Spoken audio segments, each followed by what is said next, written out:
let's have a talk. When have we had that? I think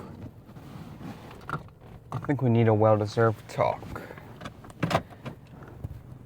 Your boy can drive now. Did I tell y'all that? So, we are currently 7 days out, a whole week away from our show. Can't you believe it? It's almost crazy to think that I started a month ago. It's crazy. Not a month ago. What am I saying?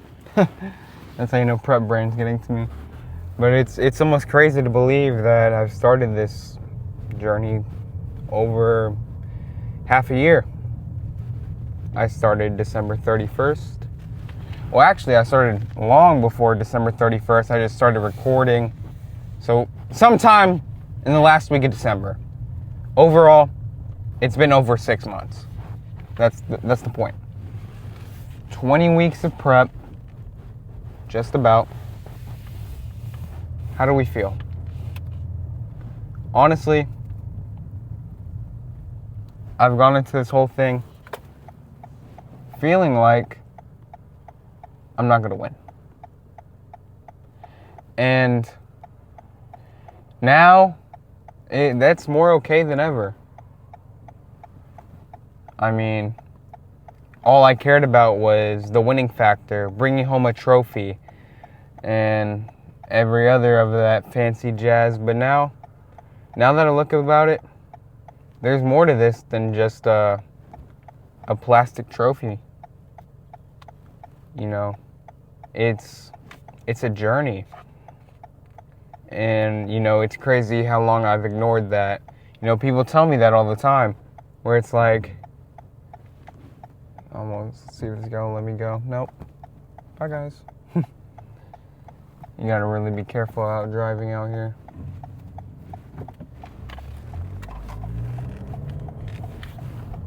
But, I've ignored it for a long time, but it truly is more about the journey and process of the entire thing. It's honestly crazy to think about. And it's funny that I've ignored it for this long.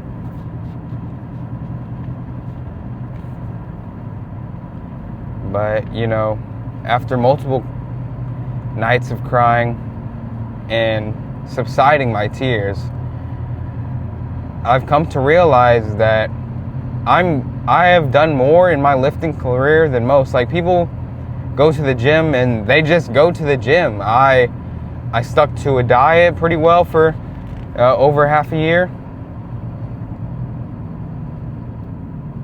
And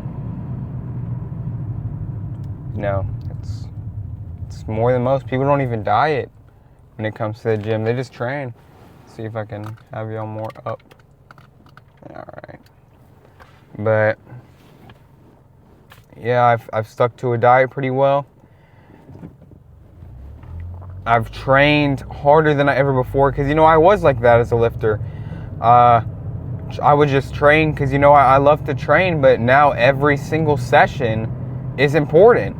Every single session has value. There's no fluff work in bodybuilding. There's no fluff work. Everything you do is structured, planned, and thought out. Now, there may be certain circumstances where you feel better that day, or you feel like crap another. But even then, you still gotta do your cardio. You still gotta push, because the only person that's going to give you the results is you. And that's why, even though I feel like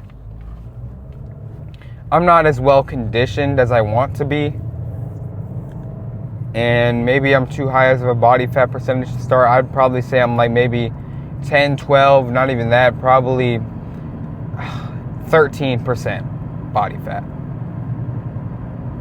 Hardly close to stage lean, which is in that single digit range.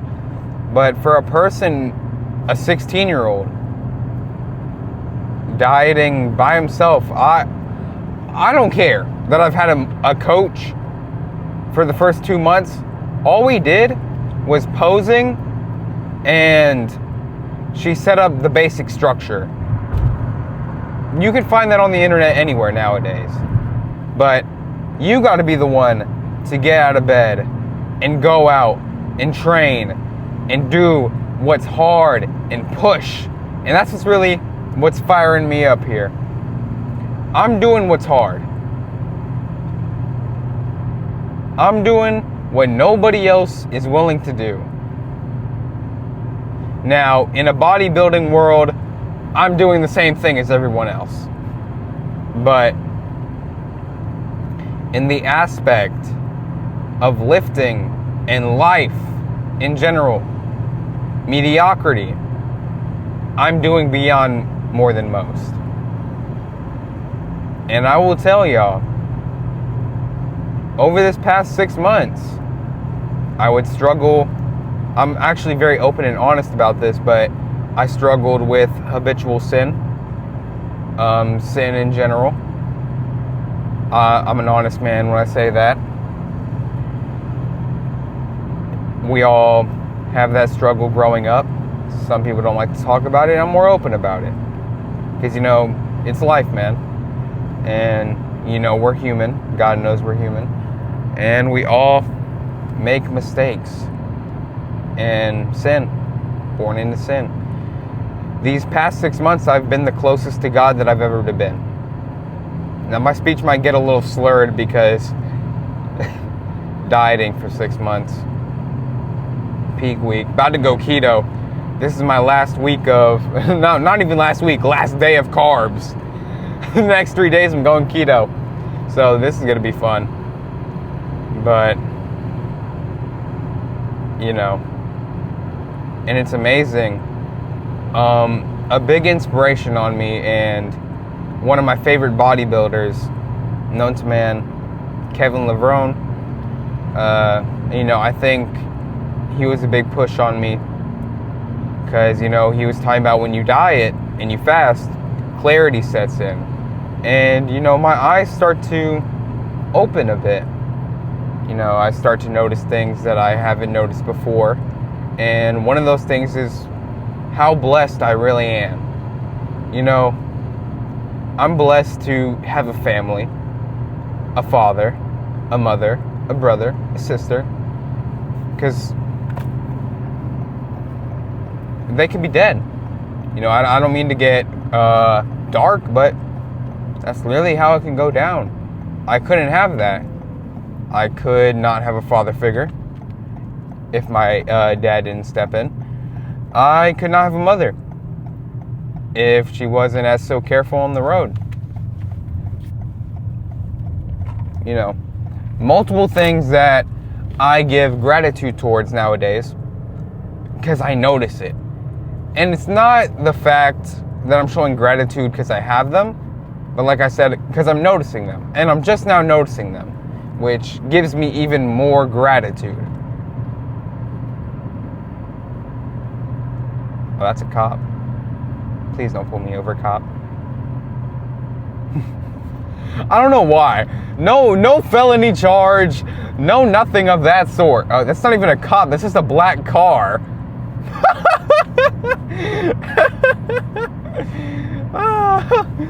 No criminal charges. Sweetest under the sun, by the way. Is that a cop? It's hilarious. But I'm thankful for every food I eat. During the vlog, I showed y'all that I prayed before my meals. And I don't pray before my meals because, I'm a Christian. I pray before my meals because I want to give gratitude and thanks to God that, I have food. And that's the thing about dieting as well. When you cut it out, you realize how much of whatever your mom cooked that day or whatever you had is truly good because, I'm tired of fish and broccoli, you guys. I'm so tired of fish and broccoli. White rice. And no flavor. I'm so tired of it. And now the fact I'm going keto, oh dear. Man. And it makes me miss when I was at the startup prep And I used to hate making my egg whites and ground beef. I'm like, oh man, I always have to cook. I love to cook. It takes up time and it makes me not think about being hungry. And I love meal prepping and I love cooking and I love going out and shopping and grocery hauling, and I love to do it. But now, it's getting smaller. I'm just saying it's crazy to think about. And even if I don't win, I go up on that stage and I don't win in any of my classes, I want this conversation right here to prove that I found more satisfaction within the journey than I have stepping on stage. I want this whole documentation of the past 6 months of recording, from every single video on my TikTok to on my Instagram to on, YouTube. I want every single post to be a documented representation for future me, that I cared more about the journey and the process than I did the stepping on stage and winning the trophy, if I win that trophy. If that's somehow not guaranteed, it's okay. Because that 200-pound man misses all his food. He misses all his mom's cooking. And every night, that's the thing too, guys. I swear, I talk about it all the time and I complain about it all the time to my mom, and she's tired of hearing it. My dad's tired of hearing it. My family's tired of hearing it. I'm so tired of watching people waste food. You don't know how many people buy lunch just to buy lunch. They buy lunch and toss it in the trash. And it makes me, so angry when I'm like scraping off the sauce in my meal prep and I'm watching them with full Uncrustables and a bunch of other. I could kill for a juicy apple, you guys. I could kill for a Honeycrisp apple. But man, it was just so hurtful. And there were points where, I'm okay with dieting. I'm okay with the same thing. Some people aren't, but I'm okay with dieting. The only part is when people mention the fact I'm dieting. I'm okay with dieting till people mention the fact that I am dieting. When my parents cook food and they're like, "Aw, Zay, I'm so sorry you can't have this." Yeah, thanks for reminding me, like I don't already know. And then when I mention that fact, they get a little angry at me. Well, it's just like, "Oh, well, Zay, not everyone's like you dieting." I'm like, oh, well, I know that. When I point out the fact, it gets a little heated. But I'm just surprised I made it this far. And I'm blessed. I'm truly blessed. And I thank God every day for giving me the strength, because honestly, my drive for bodybuilding died 6 weeks out. 6 weeks out, I didn't tell anybody this, but I took a big cheat day. And that cheat day was like 2,000 calories. It wasn't like, a big spillover, but it was full of fatty foods and a bunch of carbs, and man, it was just terrible.